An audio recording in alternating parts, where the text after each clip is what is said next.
What's up, everybody? It's Warren, and today I don't really want to do my intro because my guest is so good at intro. So I'm going to introduce Supes and let him do an intro for episode 2 of my podcast. Supes, take it away. What's up, guys? Welcome back to the Wonderdome. Me and Cosmic Warren are here to talk about Marvel, all of the crazy things that are going down in Wandavision and in Spider-Man 3, and so much is going down. But me and Warren are ready to discuss and break down all of it. If you guys don't know me, my name is Supes. I have my own YouTube channel. I'm mainly known for my superhero content over there on TikTok and Instagram. But now me and Warren are coming back and collaborating after so long. Me and Warren go way back. You know, when I was a little YouTuber with like 300 subscribers, I hit up Warren. He reached back and we hopped on to do something just like this. And now everything has come full circle and we're ready to come back and talk about some more Marvel stuff. Yeah, we are. Guys, I like to have people on my podcast, my channel, that are different than me, but are in the same kind of category. So guys, go check Supes out. He's almost at 100,000 subscribers. Help him get there. He's awesome. He has awesome content. He deserves a subscribe. So, as he said, WandaVision, we got a new trailer recently for that. It was really cool. And I mean, we can't stop talking about Spider-Man 3. Obviously. I mean, even right as we're getting on to record this, there's news that Willem Dafoe and Sandman are going to come back, right? It's just crazy. It's like almost every other day there's something, right? And now with the Investor Day giving us a bunch of new Marvel content, there's just something to talk about every day. So we're going to dive into WandaVision first because there's some key parts of the trailer that are worth talking about. For sure. Now, during the trailer, there's a part where the radio goes off. Wanda and Vision are kind of starting to realize like the reality is kind of warping. It may not be what they seem, which we know is going to happen. Yeah. And the person on the radio says, Wanda, who is doing this to you? And then we see Agnes, who we know is Agatha Harkness. Yeah. She says, can you help me? Can you help us? What do you think's going on here, Supes? So I think, when the series starts and Wanda is in just this fake alternate reality, I think she doesn't even know she's in a fake alternate reality. I think she had her mind wiped. And again, Kevin Feige said going into the series that they're going to deal with the mental health of Wanda because she suffered so much in the MCU. So because she suffered so much, maybe by her having Agatha wipe her memory, maybe it cures her from experiencing that pain that she holds inside. So I think she doesn't know what's going on. And again, because things are slowly starting to transfer over into like the real world, I think she's being alarmed and certain things are going off here and there that are triggering her memory, like that radio triggering her memory. So like that, she can realize what's really going on in all this. Right. And, that's kind of taking it. I like that take because that's taking it straight from the comics. Because, when Wanda has her kids and she figures out they're the shards of Mephisto and she's going kind of crazy, right? Agatha kind of does that. She wipes her memory of her kids. But then she slowly starts to remember them. And that's when you kind of get the House of M storyline, which we know because Kevin Feige already basically told us, right? Heavily influencing the show. Right, exactly. So, I mean, that could be spot on, man. I really think that. And what other reason do you really have Agatha there? Why is she in the fake reality, right? Because we know she's in actual reality. But why is she also there in the fake reality, right? So I'm going to add on top of that. Because we have Tina Paris coming in, right, as Rambeau, and she's in the fake reality too. But we know that she's also going to be in actual reality. She's in real life, and we know that we'll call him Sword because we're pretty much convinced that it's Sword at this point, right? We'll call him Sword, and we know that they're going to be outside of this reality. So it's like whoever's doing this, right, and we'll go with your theory because I like it a lot. Agatha's doing this. It's set in some kind of bubble in that town, right? So Sword's on the outside. And I think that that's actually them reaching through, trying to get through somehow. They've somehow managed to send Monica Rambeau in there, right? And she gets shot out because we've seen that part, right? And perhaps it's not Wanda who shoots her out. Perhaps it's Agatha. Yeah. Because she's like, you're not supposed to be in here. And she gets her out of here, right? Because she's trying to do her own thing with Wanda. But here's my big question to you. Do you think Agatha, two-part question, do you think Agatha is good or bad? And do you think she's working for Mephisto? I think Agatha is definitely bad. Okay. She is the bad guy in all of this. And I do think Mephisto would definitely be involved with Doctor Strange in the Multiverse of Madness. Yeah. But I don't know if she's necessarily working for him. she might just be kind of like a Mordo figure, where Mordo is still going to be involved with Doctor Strange in the Multiverse of Madness. But I feel we all know that Mordo is kind of on his own journey, on his own game plan. Right. I think Agatha is in the same spot. She's on her own game plan. She could, again, I could be wrong. She could be working for Mephisto, but I think she's just pulling at Wanda's strings here. And she's just taking Wanda, the most powerful character in the MCU, and she's just manipulating her and putting her at a weak point, but also at the same time, tapping into her true potential. Right. Because this doesn't really seem like an alternate reality per se. It seems like Wanda just took over a town and took it over and made it exactly how she wants it. Right. So all of this crazy stuff that's going on in WandaVision, it's building towards something, and it's building towards someone. So I think this all leads to Mephisto, but I don't know if Agatha necessarily is working for Mephisto at this point in time. Gotcha. You think it's just going to be just like, it's the MCU, it's all connected somehow. Yeah, for right. Sure. So it'll just lead into each other. So I agree with you. I think Mephisto is definitely maybe our next big villain. Well, actually, I mean, Kang's confirmed, right? There's going to be so many big villains coming up.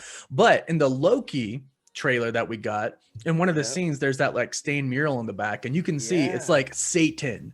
So it's like, that's gotta be Mephisto, right? I mean, because it's like, what are you gonna say? It's Satan in the TVA randomly. Like it's gotta be Mephisto. So I think you're right.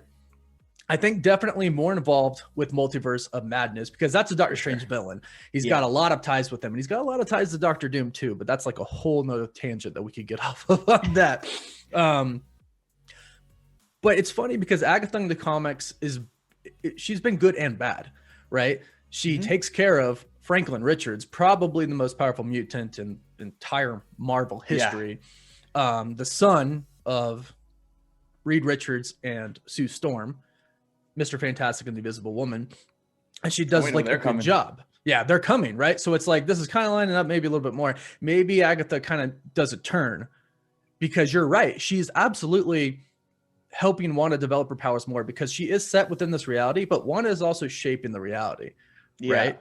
And we know that Agatha is going to be a huge part because she's the nosy neighbor, as they call it, right? So she's going to be over all the time, and she's going to be influencing things, as we know. So I think you're right on that. I think there's a really good chance that Agatha trapped her inside of there, maybe wiped her memory before. But I definitely think Agatha is the one who's going to help her further develop her powers. And as Kevin Feige said, we're going to see her become the actual Scarlet Witch. And I think it does lead to Mephisto. For sure. And look, just throwing this out there, I think for sure, for a fact, because WandaVision leads directly into Doctor Strange in the Multiverse of Madness, I think we will definitely see Doctor Strange in this series.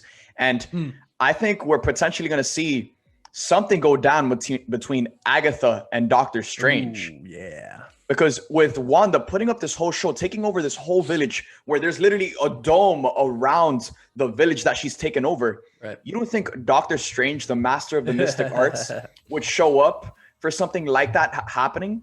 And because it's so connected to the multiverse and alternate realities, he would definitely show up. That is his job.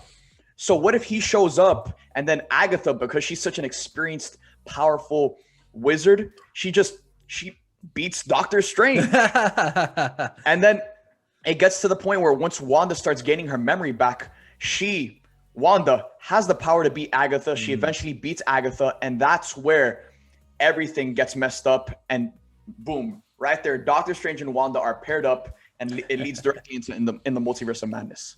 I love that. I love that, especially because I had the same thought, because in Infinity War, Strange tells Tony Stark, he's like, what is your job? And he's like, protecting your reality. Right. And then in Endgame, we learned that the Infinity Stones create what we perceive, or what, in the universe, they perceive as reality. So the stones are gone, and it's Doctor Strange's job to protect reality.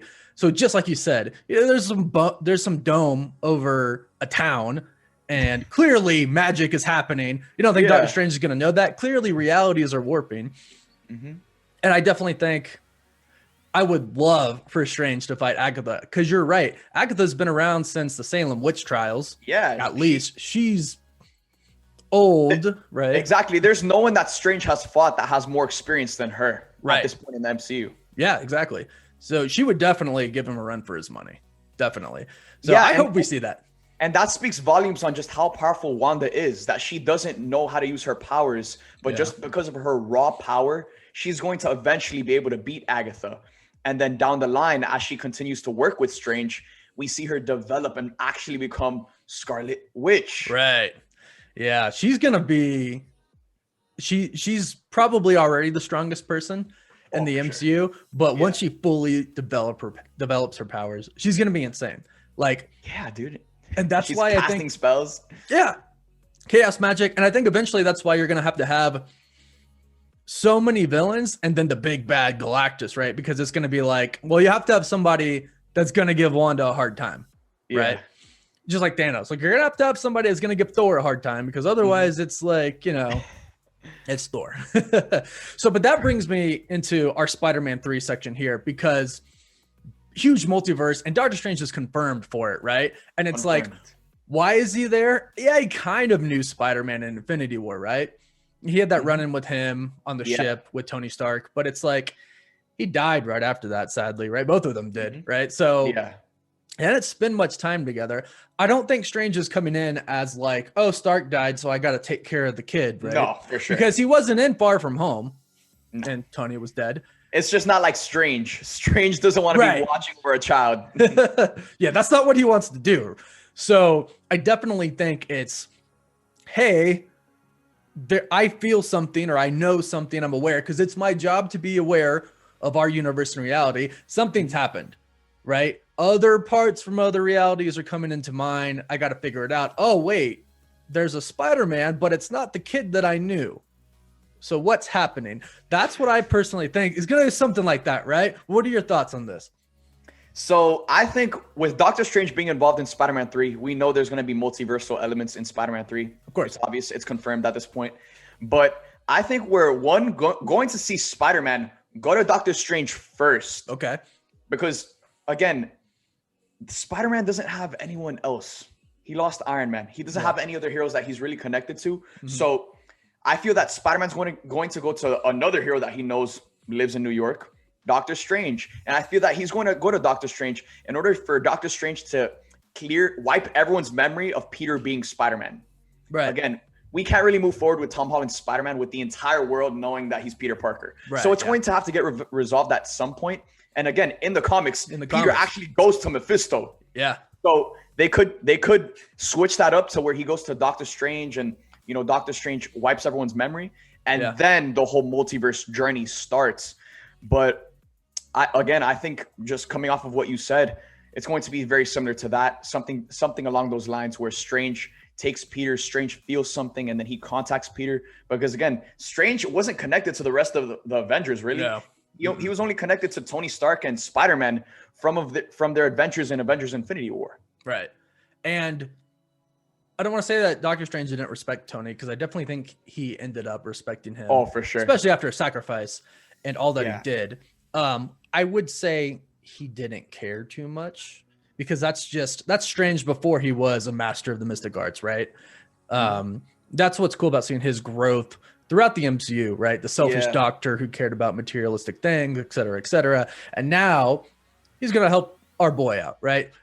But I like that, because there actually is another comic where Peter's identity is revealed, and he goes to Stark and Mr. Fantastic go to Strange, and they all decide that Strange should wipe everyone's memory. So we might get something like that. Mephisto may present himself to Peter Parker. I doubt that'll happen, because that's just so much that could happen in the movie. Because one of the main things that people are worried about right now, it's like, it's so much going on, right? But it's like, God, Into the Spider-Verse did it really, really well. There was a lot of Spider-Man in that one, but it was still a Miles Morales story. Exactly. And that's what I go back to every single time, Yeah. Because as this cast continues to grow, and as they continue to throw so many more people into this movie, everyone's getting more and more worried. But Sony did Into the Spider-Verse, where they introduced a new Spider-Man in Miles Morales. They also introduced an entire lineup of new Spider-Men and threw them in the movie. And then you also had the Sinister Six in the same movie. Right. And it was still very much a Miles Morales story. So again, in Spider-Man 3, yes, you're going to have, if the rumors are true, you're going to have Tobey Maguire and Andrew Garfield and all of these other villains in the movie. But Tom Holland's Spider-Man is going to be at the heart of it. He's going to be the vehicle that takes us throughout this crazy journey, the same way Miles was that vehicle for Spider-Man Into the Spider-Verse. Yeah, and you can do that while having everybody else in. And let's be honest, the second you advertise, like if it is a true Spider-Verse film, which it's like 99%. We're just waiting on an official announcement. Right, exactly. But they'd be crazy not to announce that ahead of time. They'd be crazy not to show the 3 Spider-Men together, because let's face it, if they do that in previews, it's going to be the biggest movie. It might beat Endgame. Like, it probably will beat Endgame. Dude, we're getting this first look this month. I know. And I don't even think we need a trailer. All we need is a 30-second video of Tom Holland walking out talking about Spider-Man 3. And then he says something along the lines of, but I'm not alone in this one. Right. And from his left to his right come Tobey Maguire and Andrew Garfield. And that's all you need. And the internet is going to break. Yeah. The earth will shatter. Oh, yeah. You want to get people back into theaters? Bring together the 3 Spider-Man. Bring back Tobey Maguire. Bring back Andrew Garfield. And people will show up for this movie. I can guarantee. 100%. That is a guarantee. You're 100% right. Because, and it's true. And that's a really good play. If you want to get people back in theaters, boom, show it. And you don't even got to show it, right? You don't even got to show footage. You can literally show them. And then, like you said, you could show a picture. Honestly, right? You could show a picture and put the title on it, but have 3 Spider-Men on it. And everyone's going to freak out. The internet breaks, right? We can't post on YouTube anymore because it's just too much. It's like everything's down. TikTok goes down. Everything's down just because everyone freaks out about it. Mm-hmm. So I'm very excited to see what we're going to get. But tying it back in, so we know WandaVision is going to connect to Spider-Man 3, and then Spider-Man 3 is going to connect into Doctor Strange and Multiverse of Madness. There was a report that came out from Fandom Wire 2 days ago or so, said that Tobey Maguire is not just going to be in Spider-Man 3, he's going to go into Multiverse of Madness as well. What do you think the key tying factor is between WandaVision, Spider-Man 3, and Doctor Strange? Do we think it's Doctor Strange? Because that would make sense. What are your thoughts? I think it is Doctor Strange because, again, he is the master of this is his world, right? Where this is his arena, where this just crazy game is being played, right? But again, I do if the reports are true, we're gonna get Tobey in the Multiverse of Madness, and again, it makes sense because Spider-Man 3 is already such a jam-packed movie. Mm-hmm. We're not gonna get to see much of Tobey and Andrew if they are in that movie, right? So it would make sense for them to just transfer it over into Multiverse of Madness. Right. Why not? I mean, after this entire crazy journey is done, we're not going to get to see Tobey Maguire's Spider-Man ever again. Right, yeah. So one thing that really does excite me is seeing Sam Raimi back in the director's chair, directing Tobey Maguire's Spider-Man. Right? And it's like, how perfect is that? It's so perfect. And full circle. Complete, and and there's supposed to be a Spider-Man 4, a Sam Raimi, Tobey Maguire Spider-Man 4. Exactly. And he always said, like, I wish I could have wrapped it up. It's perfect now. And that's the beautiful thing. That's the beautiful thing that now Tobey can finally get his ending. Spider-Man 3 wasn't an ending because there was supposed to be a 4, 5, and 6. Yep. Now Tobey can get his ending where we can say goodbye to Spider-Man. Same thing with Andrew Garfield's Spider-Man. Mm-hmm. And nothing excites me more to be able to see both of these men return to this role because they hold such a special place in all of our hearts. Oh, yeah. They all do. So now seeing them come back and finally getting the endings they deserve, it's just going to be phenomenal. And I think that's what they're doing because if you think about it, why is Kristen Dunst coming back? Why is Emma Stone coming back? Yeah. Right. Why are their love interests coming back? The villains are coming back, and that's very, very interesting, especially some that are dead. I mean, Gwen Stacy's dead, right? Mm-hmm. But why are they coming back? I don't even care if they retcon a little bit of it. I mean, don't do too much, right? Yeah. Especially to the Sam Raimi one. But I'm all for them getting their endings. I'm all for them getting their respect, especially Andrew Garfield, because I think he was a great Spider-Man. It's not his fault that people didn't receive the movies very well, but he was a really good Spider-Man. So I think like putting the ending, giving them their ending and a really good ending would be great. Yeah, look, this is what I think is going to go down with Andrew Spider-Man, and I'm the biggest Andrew Garfield fan in the world. He's my favorite Spider-Man. And seeing this fan come back to play this character, because that's what he is. He's not an actor. He's a fan. Yeah, Spider-Man, yeah. If you watch the interviews, he just understands Spider-Man. the character completely. So I'm just so happy to see Andrew come back and play this character that he loves so much. But what I think is actually going to happen is that when we see Tom Spidey go traveling out throughout the multiverse, seeing these different versions of Spider-Man, I think he's going to enter into certain points in history. Like, what if he enters Andrew Garfield's universe during the Electro fight? And then that's before Gwen Stacy even dies. So then Andrew Garfield's Spider-Man could have that happy ending where Peter and Gwen end up having their happily ever after. And that's how we cap off that story. That would be fantastic. That would be amazing. Exactly. What if amazing. What if he enters the Raimi universe during the train sequence? Oh. Molina's not dead at that point. He's not dead at that point, too. He comes right after that, right? He helps him stop the train. Exactly. And then we can get a different perspective of one of the most iconic Spider-Man scenes of all time. The same way we got like the aftermath of the Loki scene at the end of Avengers or at the end of the first Avengers, where they're confronting Loki. And then we got the prologue to that in Avengers Endgame. Right. Yeah. It's just a different perspective. Yeah. I'm all for that. I think that would be fantastic. And I think that would be, it's almost like Lion King, like 1.5. Right? Where it's like you see Timon and Pumbaa, what they're doing throughout the entire thing, which is what I really hope Deadpool is. Like they just showed Deadpool in the background for Deadpool in the MCU. It's just like Deadpool during Infinity War and Endgame. Like, because then you see like everybody else, but Deadpool's just doing his own thing. That's like really what I want to happen. But anyways, I think that would be fantastic. And I do think retconning things like that, as far as the Amazing Spider-Man goes, to where he helps him at the end and he, makes it to where Gwen never dies. And then they get their happy ending. Yeah. And then the same thing, it would be really cool to see him just in the Raimi universe, right? It would just be phenomenal. And what's kind of cool about that point that you make right there is that that's not even necessarily them in the MCU, but Tom in their universe, right? So it's super, super cool. And I actually had a theory that maybe Doctor Strange, while mentoring Peter, maybe Peter's like, I can't do it. It's really hard, blah, blah, blah. Just kind of like that scene he had with Happy in Far From Home, and Happy, encouraged him. Maybe Strange goes, let me show you something. And he goes to other universes and he says, this is this Spider-Man. He had his trials. It goes to the other universe. This is this Spider-Man. He certainly had his trials. They did it. You could do it. Something like that. We don't really know. It's going to be insane, but I really like what you said. And I'm kind of hoping that happens now. Because that would be pretty insane. I mean, it's iconic, and it would explain why we see Emma Stone's Gwen Stacy in this movie, to give them, the ending that they should have had. But then obviously Gwen Stacy died. So it makes sense. And I feel like that's kind of like the perfect ending for Andrew's Spider-Man, since we're never going to get to revisit that ever again. Right. Yeah. Yeah. And then to go back to that train sequence, which is the most iconic Spider-Man scene of all time, it would get the fans buzzing. All I know is that if they do one of those transitions where it's just like, New York 2004, and then you see the train going, and then I know the fans would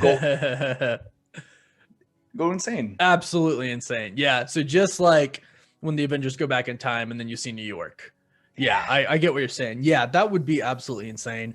And I'm torn because I like that idea so much. I'm torn between wanting that to happen and then them coming into our universe. Right. Yeah, well, I think it's possible that he goes to them and then they come with him. I mean, that would be pretty great too. It all builds up to something, because if they're bringing together the 3 different Spider-Men, we're getting a fight with the 3 different Spider-Men against all of these crazy villains. Yeah, I mean, all of them are coming, right? So it would only make sense that Peter would need help. And especially if they fought him before, I mean, obviously it's going to be like, well, I'll help you, right? And if he goes in their universe and he helps them with something, if he saves Gwen, if he helps Peter on the train, right, then they're going to kind of feel like they need to help this guy, right? I mean, and it's themselves. Exactly. It's the multiverse. The multiverse is at stake here. Right. Exactly. They don't have a choice. They have to help him. They have to, right? It's, how crazy would it just be if we cut to the Sam Raimi universe and it's just Tobey, and then all of a sudden it's just like Tony in Infinity War. Portal opens up, Strange walks out, and Tom Holland's right next to him. Dude, it's like Peter Parker. I legit told my friend about the same thing, like a parallel scene, right? Where it's like Tobey with his MJ, and then he walks in, and it's Peter and MJ, and then you know, Tom Spidey walks next Right. to Doctor Strange, and Doctor Strange is like, Peter Parker, the multiverse is at stake here. We need your help. Right? Oh, And then that's where we get Mary Jane. Right. Go get him, Tiger. Yeah. Go get him, Tiger. Yeah. Oh my God, it needs to happen. Oh, I can't. No, I man, get chills thinking about it. I know, and and it makes me feel good that we have all these ideas because we know Marvel's thinking of all this, and they're gonna choose whatever like the best option is. And that's the beautiful thing about Endgame is that going into Endgame, we had all of these different theories, and then Marvel took a mixture of our theories and mixed it with stuff that we didn't even think about. Right. And that's exactly what they're going to do with this movie. They're going to take the theories we're already talking about right now and then combine it with things we never even fathomed. Right. So it's gonna be insane, man. It's gonna be insane, and I full trust in Marvel. They haven't let us down. Right, the MCU hasn't let us down. I mean, Kevin Feige is a genius. I mean, really. And Jon Favreau's a genius. Just look at what he's done for Star Wars. But he's been part of Marvel since Iron Man 1, since the very start of the MCU, executive producer and everything. I have full faith in them. So whatever's going to happen in the Spider-Verse film, I'm ready for, or maybe I'm not ready for. I don't know. Maybe it's just like so big that we can't even fathom what they're going to do yet. And look, that's the thing, that up to this point with Tom Holland's Spider-Man movies, which I haven't been a fan of. I'm not a big fan of Homecoming and Far From Home. But at this point with Tom Holland's Spider-Man movies, Sony has put the leash on Marvel and saying you could only have this many characters in the film. Right. You know, you could only have this villain. You could only have this character in this movie. But with this movie, the leash is off. Yeah. Sony is letting Kevin Feige take all of the characters he wants from any freaking universe, bringing back anyone. And it feels like they're giving Kevin Feige and the people over at Marvel full responsibility and full just creative choices to be able to take this film and make it bigger than Endgame. Because I think when you bring just the idea of bringing back three different generations of Spider-Man in one movie, and then on top of that, you're bringing back the iconic villains that push these Spider-Men to their limits. Having that all be in one movie, that's going to rival Avengers Endgame. Yeah. I'm sorry. No, it will. No, I fully agree with you, especially because I think Spider-Man's such an iconic superhero. Mm-hmm. Like, I grew up watching Spider-Man. Yeah. And reading the comics. And I don't know, I feel like kids, it's like Spider-Man, right? You know, it's not necessarily the Avengers. I mean, now, right? But when I was a kid, because I'm a little bit older. He is that guy. Right. It was Spider-Man. When I was younger, it was Spider-Man. Right? It wasn't the Avengers. It was Spider-Man and X-Men for me. Because I had the X-Men animated series. Yeah. But now, since we got the MCU, the Avengers are a really big deal. Iron Man's a really big deal. He wasn't that big of a deal in the comics. But Spider-Man was that person. Everybody knows who Spider-Man is. Everybody knows who Spider-Man is. In the world. Yeah. And the thing is that he's the most relatable. Yeah. Because, you know, Superman can be the most popular. For me, Superman's my favorite superhero of all time. But to the masses, Spider-Man is the most relatable character. He is. He's the kid fighting alongside all of the adults. He's the kid experiencing adult issues and going and plowing through these obstacles, becoming the greatest superhero of all time. Mm-hmm. Everyone loves Spider-Man. And, you know, there's people that grew up with Tobey Maguire as their Spider-Man. Right. There's people who grew to love Andrew Garfield as Spider-Man. Yep. And then there's also kids growing up today loving Tom Holland Spider-Man in the MCU. So you're bringing in three different generations of fans. Yep.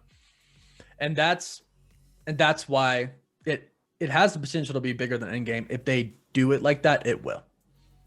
And just, dude, like, we haven't even seen any footage, and we're seeing all these reports and all these casting announcements. Are you kidding me?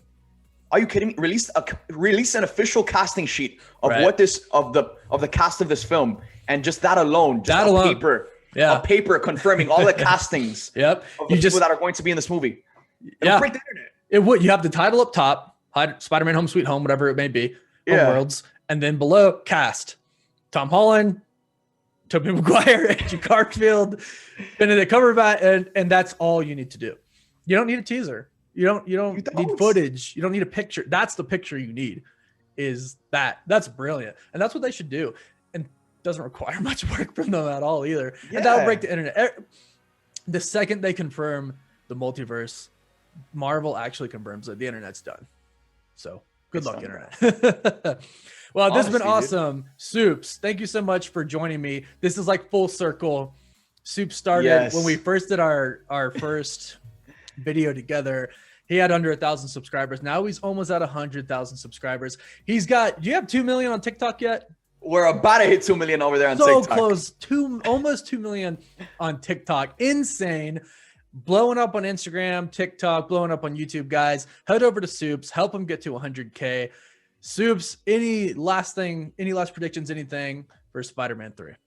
So first of all, bro, I want to thank you for having me on, inviting me to come have this conversation. I've had a wonderful time. And guys, all I have to say in regards to Marvel is to never count Marvel out. Yeah. After Endgame, there were so many people saying Marvel's done. I know. They should reboot. They're never coming back after they lost Iron Man and Captain America. And now look, a year later, here we are. Right. Talking about something that could rival or potentially surpass Avengers Endgame. So never count Marvel out. 2020 has been one hell of a year where all of the things we've been looking forward to have been getting delayed. But our time is coming. Our time is coming. Big time. So thank you guys for having me on. Make sure to go check me out on YouTube, Instagram, TikTok, and I look forward to seeing you guys on those platforms. Awesome, man. Thanks for joining us. Everybody, thanks for watching. Subscribe to Supes. Supes, I'll let you give them a woof woof to end it. So thank you guys for tuning in. We hope you guys enjoyed. We'll see you guys next time. Woof, woof. Yeah.